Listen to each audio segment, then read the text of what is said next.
Intesa Sanpaolo lifts crypto exposure to 235 millimeters in Q1 2026.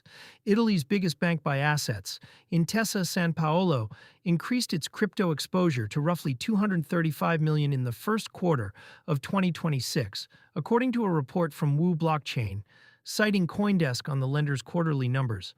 The disclosure lands as BTC trades at 77,7927 and ETH at $2,171 as of May 16, 2026, both down about 3% on the day. The figure is small next to Intesa's overall balance sheet, but it is one of the larger publicly known crypto books at a major European systemic bank. It also continues a pattern at Intesa, which already runs a regulated digital assets desk in Turin, and was an early bank counterparty for spot Bitcoin trading among European institutions. A regulated bank, not a hedge fund, the composition of the $235 million matters more than the headline number.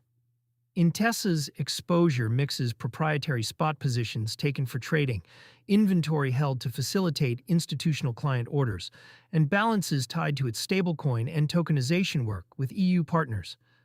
That mix is very different from a treasury allocation made for directional gain, which is the model used by companies tracked in our 12-month corporate Bitcoin accumulation review. In other words, this is not an Italian version of Strategy or MetaPlanet. It is a regulated lender warehousing inventory, so its private banking and corporate clients can buy and sell. That is a quieter, more durable form of bank involvement because it depends on customer demand rather than a single CFO's view on Bitcoin. MiCA reshaped the math for European banks before the EU's markets in crypto assets regulation took full effect. Large European banks faced an awkward situation. They had wealthy clients asking for crypto access, but no clean prudential framework for holding digital assets on their own books. Most chose to outsource execution and custody to specialists or to a handful of U.S. venues. MiCA, paired with the Basel Committee's prudential treatment of crypto asset exposures, gave banks a defined rulebook. Group 1 tokenized traditional assets and qualifying stablecoins get capital treatment similar to their underlying. Group 2 unbacked crypto assets like Bitcoin and Ether carry a much heavier risk weight, currently set at 250%, plus a hard 1% Tier 1 capital cap on aggregate exposure. That last number is the binding constraint. For a bank the size of Intesa, with Tier 1 capital in the tens of billions of euros, a 1% cap is large enough to support a serious trading book, but small enough that $235 million is not a number the bank can grow casually. Each marginal dollar of unbacked crypto inventory consumes scarce regulatory capital. Italy's place in the European crypto map. Italy is not usually framed as a crypto-forward jurisdiction. The country tightened its capital gains regime on crypto in 2023, and retail adoption surveys still rank it below Germany, France, and Spain on most metrics.